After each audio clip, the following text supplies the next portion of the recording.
Olá pessoal, tudo bem? Eu sou o Xerxes Guzmão. Tem um tema que está sendo super discutido na área trabalhista, que é essa nova lei que impede as mulheres grávidas de permanecerem em trabalho presencial. Muita polêmica, muita discussão, muita indignação da parte de algumas pessoas, sobretudo dos setores empresariais, porque se alega que seria praticamente impossível ou muito difícil de se implementar essa nova lei.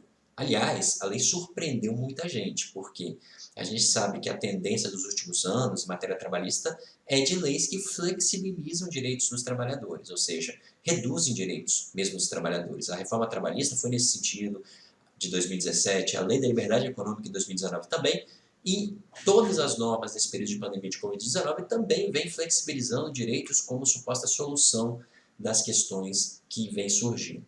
E, para surpresa de todos, veio essa lei que, ao contrário dessa tendência anterior, garante um direito da empregada gestante que ninguém poderia esperar que seria criado, né? Que é o de permanecer afastada do trabalho presencial.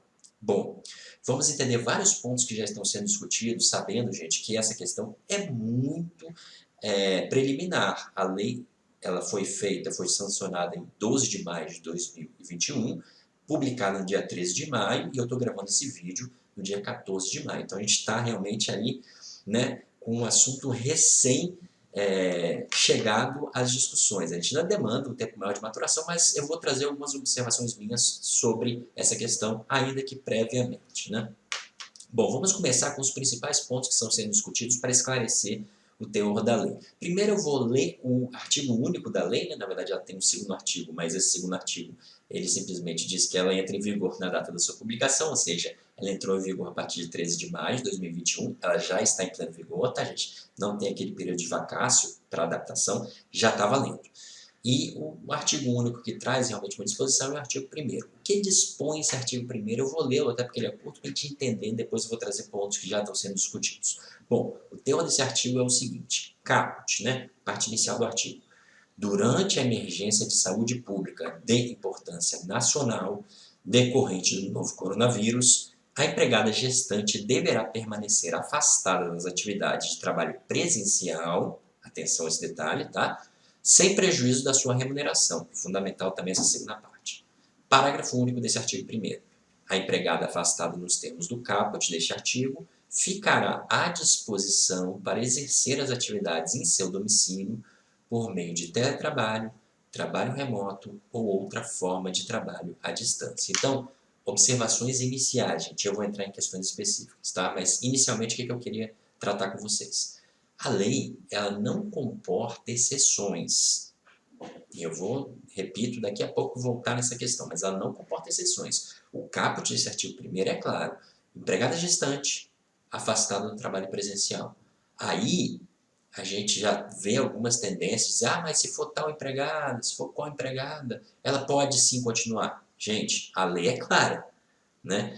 Ela estipula para qualquer empregada gestante o afastamento da sua atividade presencial. É verdade que o parágrafo único estipula que ela vai permanecer à disposição para o trabalho telepresencial. Mas eu não posso, e eu vou voltar nisso também, mas eu não posso deduzir que porque o parágrafo único estipulou o trabalho telepresencial nessa situação, que se o trabalho não for possível, ela vai ter que voltar ao presencial. Percebem como é uma dedução que não é lógica? Normalmente a gente pode fazer deduções lógicas, as não lógicas não. Mas eu vou voltar em situações específicas para explicar melhor para vocês essa questão. Mas regra geral, que é o que está no dispositivo que eu acabei de ler para vocês. Empregada gestante, toda empregada gestante fora do trabalho presencial, fica no telepresencial. Algumas situações que já estão sendo discutidas. Ah, mas e as pequenas empresas, sobretudo os empregadores domésticos? Como vão fazer? Não tem como elas trabalharem de casa. Gente, duas coisas. Primeiro, essa ideia de que não tem como empregada de pequena empresa trabalhar de casa, ela vai muito naquela linha, no início da pandemia, agora já nem tanto, mas sobretudo no início da pandemia, de alguns pequenos comerciantes que, claro, que viveram uma situação de muita dificuldade, como médios e grandes também, né? A situação econômica do Brasil é muito difícil desde o início da pandemia, mas também há muito aquela situação de se querer manter as coisas sempre como elas sempre foram. Ou seja, eu quero manter o trabalho presencial e eu não aceito mudar. né? O ser humano normalmente é avesso à mudança, então fica aquela coisa. Então, pequenos estabelecimentos no início da pandemia não aceitavam fechar em hipótese alguma, nem por uma semana, 15 dias, porque queriam continuar do mesmo jeito. Outros se adaptaram e hoje trabalham tranquilamente com o delivery ao mesmo tempo que tem o atendimento presencial. E a mesma lógica aqui. É claro que pequenas empresas, elas têm ali poucos funcionários, então é natural que seja o trabalho presencial. Agora, se tem uma gestante, se a empresa pequena, provavelmente, se tiver, vai ser uma gestante, é quase impossível de uma pequena empresa ter 2, 3 gestantes, adapte o trabalho dela de casa, adapte o teletrabalho. Então, o caput do artigo 1º que eu já li para vocês, ele não permite exceções. Não diz salvo se for uma pequena empresa, salvo se for um empregador doméstico. E aí, voltando à questão do doméstico, é óbvio que o trabalho doméstico é executado na residência do empregador, isso é claro, é a essência do trabalho doméstico. Agora, a lei não previu uma exceção para o trabalho doméstico. Então, a meu ver, e aí é claro, repito, é uma questão muito preliminar, a gente está numa discussão prévia, mas a meu ver, nem para o empregado doméstico, ou para a empregada doméstica, né, mais propriamente, poderia haver uma exceção à regra. A regra é clara, ela não permite exceções, tem que trabalhar de casa. O que faria o empregado doméstico? Poderia passar roupa de casa, poderia cozinhar de casa, poderia executar outras atividades que ela estaria executando à distância. Então, não é verdade que a empregada doméstica não conseguirá fazer nada de casa. Ela não conseguirá fazer com a mesma eficiência. A limpeza da casa ela não vai conseguir fazer, de fato, né? Agora, outras atividades ela pode fazer de casa. Lembrando que essa situação é transitória, enquanto durar a pandemia e enquanto durar a gravidez da empregada. Então, a meu ver, há uma indignação muito grande contra essa lei. Claro, porque há adaptações a serem feitas e que demandam aí um esforço, é óbvio, das empresas de empregadores e domésticos, mas com um argumento que me parece frágil, de que é impossível algumas empregadas trabalharem de casa. Não é impossível, exige uma adaptação. E essa adaptação, a meu ver, é necessária por conta da ausência de exceção no caput desse artigo 1º da lei. Ok? Então, primeira situação, aplica-se a todas? Sim, inclusive domésticas e microempresas. Ok? Segunda questão que está sendo já discutida. E as empregadas gestantes que estão vacinadas? Gente, já tem casos no Brasil e no mundo de pessoas que são vacinadas, que contraem a Covid mesmo assim, e algumas delas chegam até a óbito. Né? Claro, é mais raro? É mais raro. Óbvio que a vacinação diminui tanto a contaminação quanto o óbito. Mas é possível ocorrer tanto a contaminação quanto o óbito. Então, nesse caso, me parece que também não há exceção à regra por conta da empregada gestante que já estaria vacinada, ok? Está aí havendo uma priorização, e é justo que haja, a gestante tem realmente que ser vacinada de preferência, porque os riscos para ela e para o feto são muito grandes em caso de contaminação pela Covid, mas ainda que vacinada, a gestante também é alvo dessa proteção, porque ela pode ser contaminada e, se for contaminada, vai ter riscos também, como se não estivesse vacinada. Okay? Então, aplica-se para domésticas, aplica-se para empregadas de microempresas ou pequenas empresas, aplica-se para as vacinadas. Surgiu uma outra indagação.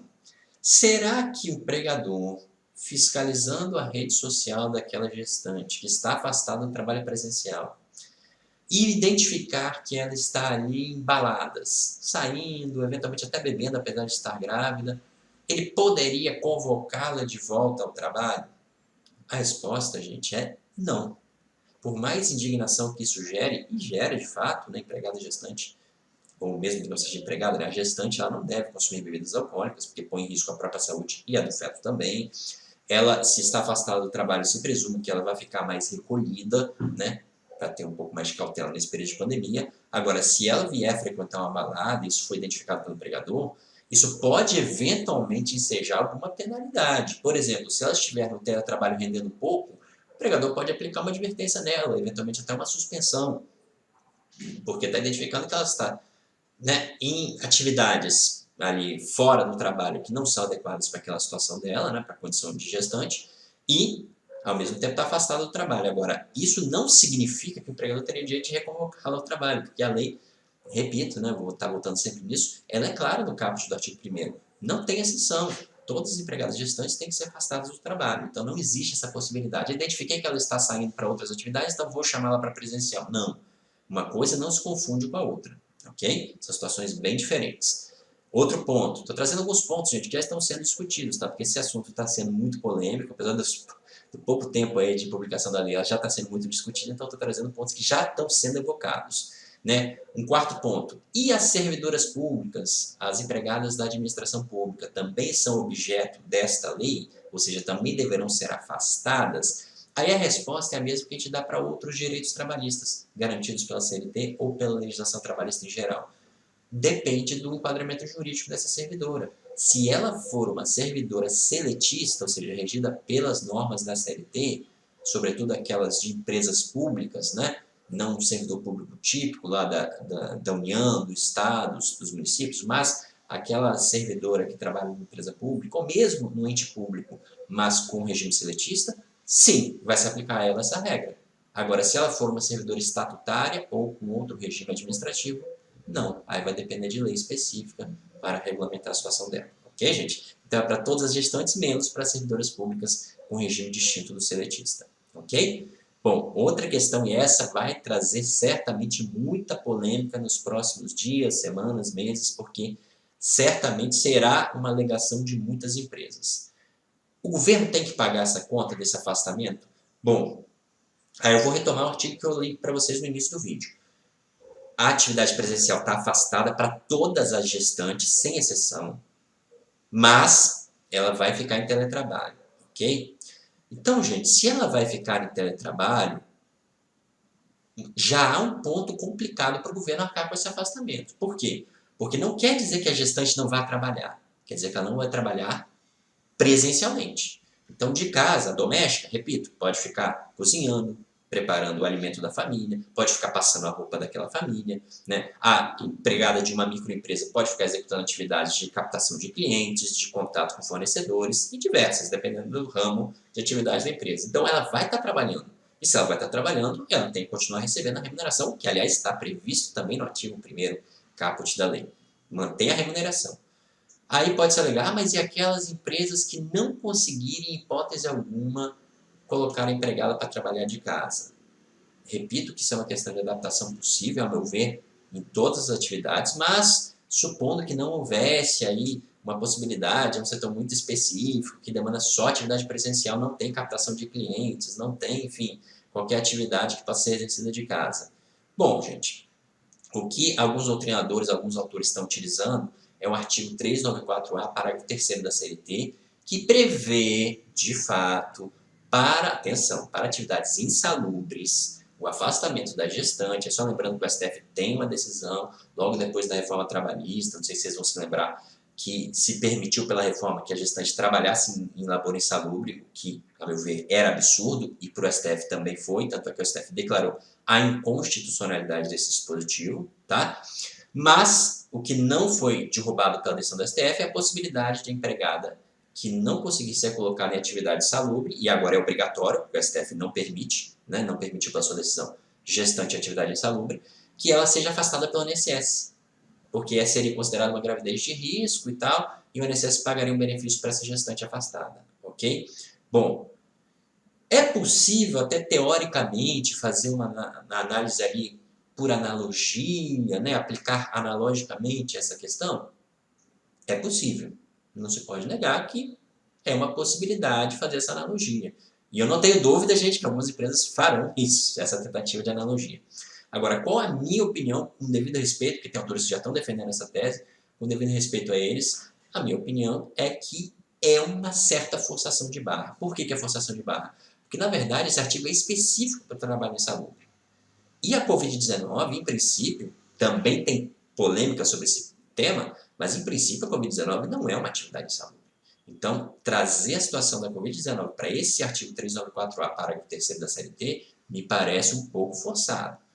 É possível? É, mas dando uma forçadinha na interpretação, tá? Enfim, mas eu menciono porque essa tese está sendo evocada, a meu ver, infelizmente, porque a gente sabe que os encargos aí estão pesados para as empresas em período de pandemia, mas terá que ser a empresa que terá que arcar com esse salário. E aí, repito, adaptando, faz o empregado de casa exercer alguma atividade, inova, cria algumas situações que a empregada de casa vai poder fazer, ok? Uma outra situação que está sendo também evocada. Suspensão do contrato ou redução da jornada? Aí eu faço um pequeno parênteses, gente. A possibilidade surgiu lá na MP 936 de 2020, no início da pandemia, que virou depois a Lei 14.020, tá? Também de 2020, né? E foi renovada para o MP agora no final de abril de 2021, a MP 1045 de 2021. Tanto nessa MP 1045 agora de 2021, quanto pela Lei 14.020 do ano passado, havia previsão expressa de grávidas estarem sendo submetidas à suspensão do contrato, claro que é aquela suspensão temporária, né? Ou à redução da jornada e salário, tá? E isso está lá no artigo 10, inciso 3 dos dois dispositivos, tanto da Lei 14.020 quanto da MP 1045. Tá? Então, o que eu quero dizer com isso? Essa sim me parece uma possibilidade muito mais robusta, porque ela possui disposição expressa nos dois dispositivos, tanto no de 2020, mas 2020 se aplica ainda hoje? Não, porque aqueles períodos lá de prorrogação da suspensão e da redução acabaram. Mas agora já tem a MP 1045, então a MP 1045 prevê expressamente isso, repito, no artigo 10, inciso 3. Ou seja, aquele empregador que não conseguir adaptar sua empregada em teletrabalho pode, eventualmente, vir a suspender o seu contrato ou fazer a redução de jornada e salário para mantê-la em casa, sempre sem trabalho presencial, tá, gente? Repito, a exceção do trabalho presencial não existe na lei. Pode-se eventualmente vir um decreto do futuro que a preveja? Eventualmente pode ocorrer. Mas hoje não há. Hoje, a frio, com a letra ali recém-publicada, não há essa exceção. É elucubração jurídica, com todo respeito, aqueles que estão trazendo situações de doméstico, de microempresa e tal, eles estão tentando, no fundo, adequar uma posição deles, uma indignação deles contra a lei, para o texto legal que não prevê essas exceções. Agora, isso não é forçação de barra. Essa hipótese de suspensão do contrato ou redução da jornada de salário está expressa na MP 1045, que é agora de abril de 2021. Então, é possível sim, para a empregada gestante, ter o seu contrato suspenso ou ter o seu contrato com a jornada e o salário reduzidos durante esse período de pandemia. E aí, lembrando que são aqueles períodos mais curtos, mas que vêm depois decretos do governo federal que vem prorrogando. Então, provavelmente passaremos todo o ano de 2021 com essa possibilidade, tá? Tanto de suspensão do contrato quanto de redução de jornada e salário. Então, vejam, a gravidez dura 9 meses, então teremos aí uma possibilidade de a empresa manter o seu contrato da sua gestante suspenso ou com salário e jornada reduzidos durante o ano inteiro, né? Provavelmente. A gente não tem certeza disso hoje, né? Mas provavelmente é o que vai ocorrer até o fim do ano. Ok, gente? Então, essa possibilidade retira a crítica mais forte que está sendo feita à lei de que vai ter que pagar salário sem trabalho executado, porque não tem como a gestante fazer o trabalho de casa. Pode seguir essa linha. Não é, só para deixar claro aqui, tá, gente? Esse vídeo vai acabar, né, chegando a várias pessoas. Não é a minha posição no sentido de que é o que eu sugiro que seja feito, tá? A minha sugestão, no cenário de desemprego, no cenário de dificuldade econômica, de tantos trabalhadores, né, todo mundo aí passando muita dificuldade, é de que se mantenha o trabalho em teletrabalho, se mantenha o empregado em teletrabalho, a empregada, né, no caso gestante em teletrabalho, com pagamento de salário integral. Tá? Essa é a minha posição. Mas, para aquelas empresas que estiverem em grandes dificuldades econômicas e que não vejam possibilidade de teletrabalho, existe essa possibilidade. Não é aquela que eu entendo que seria a desejável, mas que essa possibilidade juridicamente falando existe, ela existe.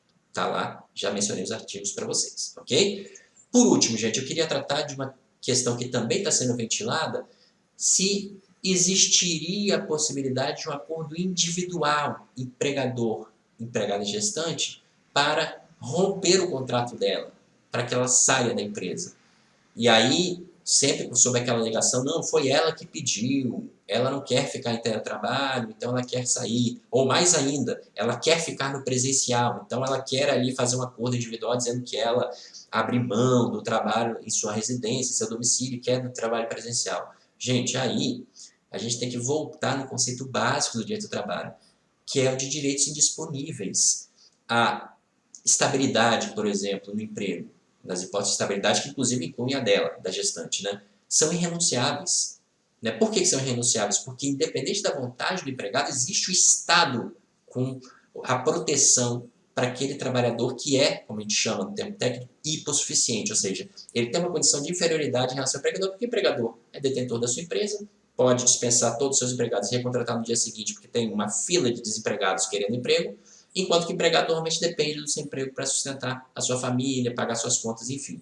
Então, em razão dessa diferença, essa hipossuficiência do trabalhador, ele tem um Estado que tutela, que protege os seus direitos fundamentais. Um deles é esse, né? de que a empregada gestante vai fazer um trabalho presencial que não vai expô-la à contaminação da Covid no trabalho presencial. Isso é fundamental, porque a gente tem visto casos de gestantes que têm ido a óbito mesmo, né? Eu tenho tido várias complicações da gravidez por conta da contaminação pela Covid, ok? Então, a meu ver, absolutamente inviável esse tipo de acordo individual, tanto para a empregada renunciar ao teletrabalho e voltar ao presencial, quanto para a ruptura do contrato, porque, como eu disse agora há pouco, ela tem estabilidade. Não tem como ela renunciar à estabilidade. Isso é um direito disponível dela, assim como do afastamento do trabalho presencial. Então, gente, esse acordo individual totalmente inviável, tá? Na minha maneira de ver, não há qualquer viabilidade jurídica. Ok, gente? Bom, foram vários pontos, e isso é só o início, tá, gente? Porque vai vir aí uma série de outras discussões. Eu queria tratar dos principais pontos que já estão sendo discutidos na doutrina e certamente vão ser ampliados aí, né, polemizados, porque o assunto é muito polêmico. Eu coloquei aqui as minhas posições com todo respeito a quem pensa diferente, porque assim é a democracia, né, diferentes posições, mas eu espero ter contribuído aí para a reflexão de vocês e certamente a gente vai voltar a discutir esse tema em vídeos futuros, ok, gente? Obrigado aí a todos por terem assistido esse vídeo, quem puder e quem tiver gostado, compartilhe, curta. Um abraço a todos.